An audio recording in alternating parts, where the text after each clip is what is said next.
Compliments of the season and welcome to another edition of The Beam on Channels Television. I'm Victor Matthias.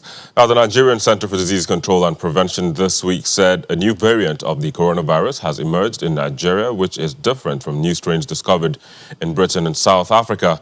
So today on the program, we will be taking a look at what the symptoms of the new variant are. Plus, we will also be looking at the safety of Nigeria's mobile and online banking systems. But before we get to that, let's see what made the trends in Nigeria's social cyberspace in the past week.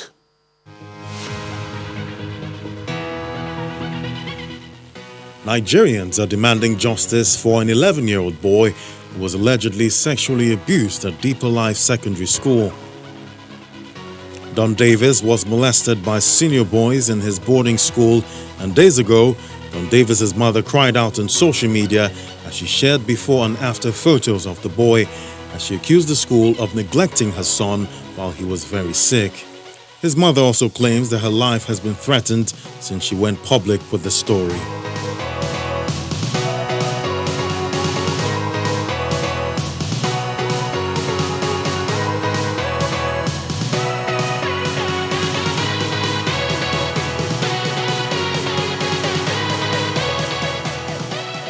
Nigerians took to social media on Sunday to mourn the demise of popular motivational speaker Ubong, who reportedly died of an unknown cause on Saturday the 26th of December 2020 in Lagos.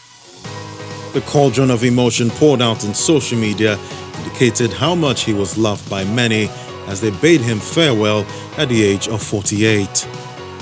While describing him as a legend and a great man, some, however, claim that his death may not be unconnected with COVID-19.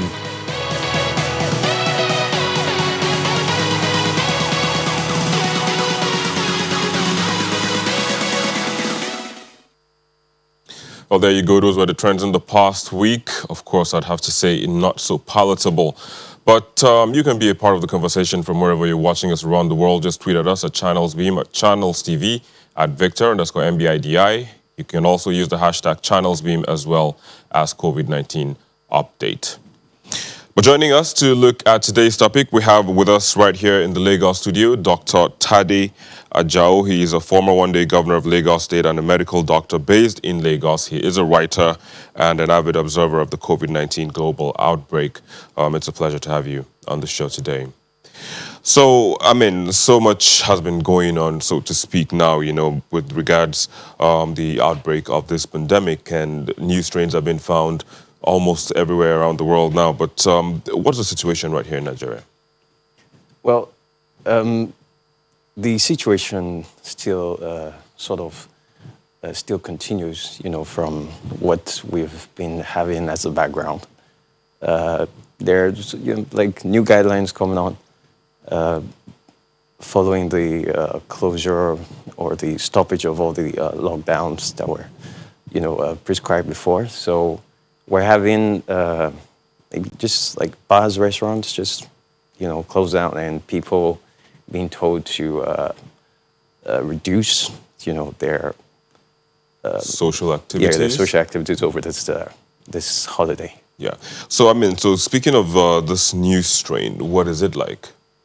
Well, we'd have expected that there would be new strains of the coronavirus. It's maybe a little strange, it's coming up this late, because viruses, they tend to mutate and, come up with different forms as time goes on. So a new strain, would be expected to maybe be more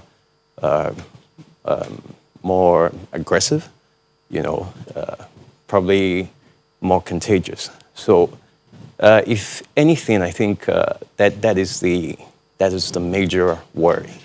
A new virus. The same virus, a new strain, most likely going to be, a lot more aggressive than the previous one. But so, what should one be looking out for? I mean, with this new one. Well, I believe it's good news that Moderna, Pfizer, they're coming up with new vaccines, and it may take a while before maybe these vaccines come down to Africa or to Nigeria. So I think for the time being, we really should just maybe switch back a bit, to what we had right before when the outbreak started, back in March. So we should be looking to, people individually should, pretty much prepare to wear their mask, take off their mask more often now, and continue to social distance. Yeah, of course, the NCDC has also been talking about that, and, all of those measures that we should be putting in place. But one of the things that also has been a major concern or a problem is, how you people at the front line, kind of protect yourselves. We heard over the past week that about 20 doctors lost their lives. How has it been being in the front line? What more can be done, to protect doctors as well who are trying to save people who have contracted the virus? I think, without a doubt, a major precaution would be getting the vaccines ready. Vaccines are already out in Europe, and a lot of American states are getting the vaccine. A lot of Americans, for now, there's a huge shortage, which is expected. And, a lot of people are just looking into the new year, saying, hopefully there'll be more vaccines and, a lot more people get vaccinated. But the priority should, frontline healthcare professionals should definitely, be top priority, because they will be, they are the ones who, meet with all kinds of patients. So I think, without a doubt, the government should look to, getting vaccines down to people in, the healthcare world who are in direct, who are expected to see, especially COVID-19 patients or, just general cases. All right. So there's been what I say, a back and forth as to how the vaccines would be given when it eventually comes. Some are saying that it has to be tested, maybe because of the peculiarity of Nigeria and the regions. They're saying that maybe it has to be tested first to be sure that it is going to indeed be a cure to the virus. But how do you think we should go about it when it eventually comes? Personally, I think the NCDC, has a major role to play as far as that's concerned. I think there's certainly a procedure to how vaccines are dispensed or circulated in the country. So you'd expect that there would be a particular guideline that would be followed, or maybe a new guideline that would be developed. I think that, for now, I think we have like 2 vaccines in circulation, possibly 3 by the end of the week, by the end of the year. I think AstraZeneca are coming up with their own vaccine, and that feels like good news. We have more options, so definitely maybe more available options to look at, to decide on which of the vaccines would eventually circulate in Nigeria. So I think first off, they have to decide which of the vaccines they're going to going up with, based on the studies that preceded these vaccines. But there are black people all over the world, so if black people are getting it in the U.S., they're getting it in the U.K. And they're good. They're good. Yeah, they're good. But the climate is kind of different. Yeah, climate, yeah, but the climate has maybe, I think, favored Africa. Which is one of the arguments that was even out there when the virus broke. So it is believed that it doesn't do well under hot conditions. So if you have, for instance, as it is now, the northern part of the country will be cold. This part of the country is pretty much hot and humid. So if you look at those disparities, I mean, when this vaccine eventually comes, that's what people are looking at. How is it going to be done? How will it be? So if you bring in the conversation or the argument that black people in the U.S. and Europe, are getting this vaccine and they're still good, but the climate is kind of even different. So how do we bring all of this, to a compromise, to a round table, and to an agreement, so to speak, now, and as we give these vaccines when they eventually come? Okay, I think without a doubt, a vaccine is a vaccine, irrespective of what time of the year it's given. When the region, all of that, I don't think it's is really so. It's really so much of a factor. So we're looking at. I think we should be more concerned about how many people get to have the vaccine, at what time they do. What set of people, what set of the population, top priority? I mean, in Europe, I'm aware that older people, the elderlies basically are the ones who are, getting vaccinated now. So, that factor, and maybe a couple other factors, would have to be, looked in before we, decide. When to start the vaccination, and there's this discrepancy with the level of outbreak, or the levels of outbreak, world over. Africa has pretty much had like a milder stroll, right, through this. So I think perhaps. There may be concerns, or there should be concerns, about whether people here in Africa are actually going to even, submit themselves for the vaccine, since most people didn't get it. Yeah. So because when you said that it was kind of milder in Africa, I'm thinking, is it because even in Nigeria the testing per day wasn't really that much. We kept moving. From little numbers, we got to 1,000 tests a day, and all of that. Is that perhaps because we're not testing more? Is that why we're having lower numbers? As it is, Nigeria doesn't have up to 100,000 cases. Okay, I think the major problem with the COVID-19 outbreak, was actually the number of deaths. The fatality rate, and. As far as I've as to the best of my knowledge, not a lot of fatalities have occurred in Nigeria. Nothing of that European scale.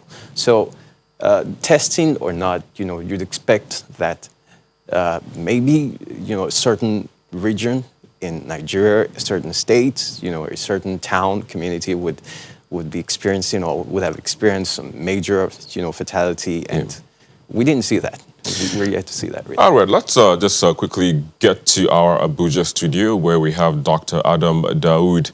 He is a public health physician, and he is also the case management facilitator at the Nigerian Center for Disease Control. Doctor, it's a pleasure to have you on the program. Thank you very much. Fantastic. So just... very much, Matthias. Indeed, you're welcome. So just before we just got to you, we're talking about the new strain of the virus. But so far, so good. What does the NCDC know? Yes. At the level of NCDC, we are seeing rising number of cases, and the symptoms tend to be a little bit surprising. Most of the present cases do come up with anosmia, that's loss of smell. Then some, they will tell you they are not able to taste anything. And before you realize, some of them will start complaining of headache. Then the fever will now set in. And by the time they are tested, they become out positive. So we have also realized that our number of cases tend to be increasing. It's actually fluctuating. You see some rise after a day, another day you see it fluctuate downwards. But be as it may, all hands must be on deck to comply with the non-pharmaceutical preventive measures. We have to, as much as possible, to use face mask. Face mask gives about 99% prevention from you getting contact with the infected virus. And the new strain that we are seeing now for the COVID-19 Dr. Dawood has high transmissibility. Dr. Dawood, just before you hold your breath for a second, just before you start talking about the new strain, I would have to take a quick break, and when we return, of course, we'll get back to you so that you can conclude on that. Thank you for staying with us. We still have with us Dr. Dawood joining us from our Abuja studio talking about the new strain of the coronavirus. But just before we go back to Dr. Dawood, we earlier on had Dr. Tadia Jao right here in the Lagos studio. And of course, I'd have to say thank you for joining us and sharing your thoughts on this issue. My pleasure. Of course. Well, Dr. Dawood, you earlier on were talking about the new strain, its symptoms and all of that. Can you quickly conclude?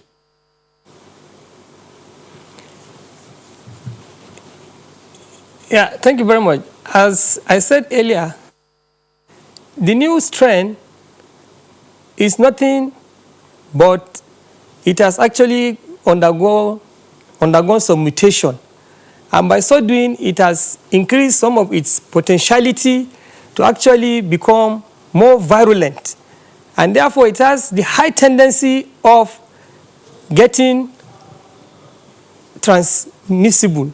It is easily transmitted, and symptoms tend to come up rapidly, unlike the first strain. And these mutants, they tend to be very wild, and that is why we realize that our number of cases tend to be increasing. So, at the NCDC level, it has been advised that public gathering should be reduced.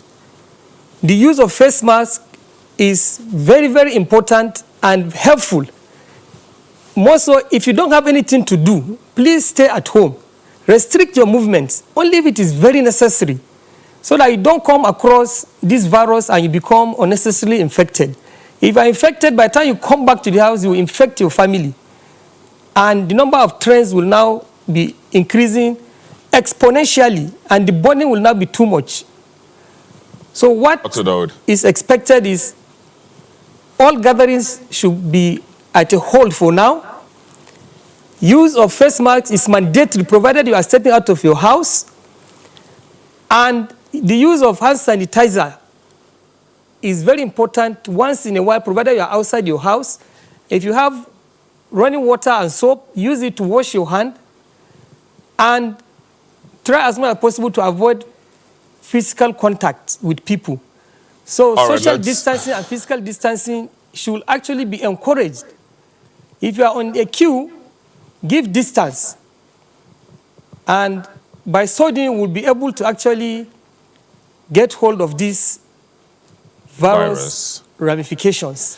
All right, very much thank you there, Dr. Dawood, a public health physician, as well as the case management facilitator at the NCDC. It's a pleasure to have you on the program and have you share your thoughts with us.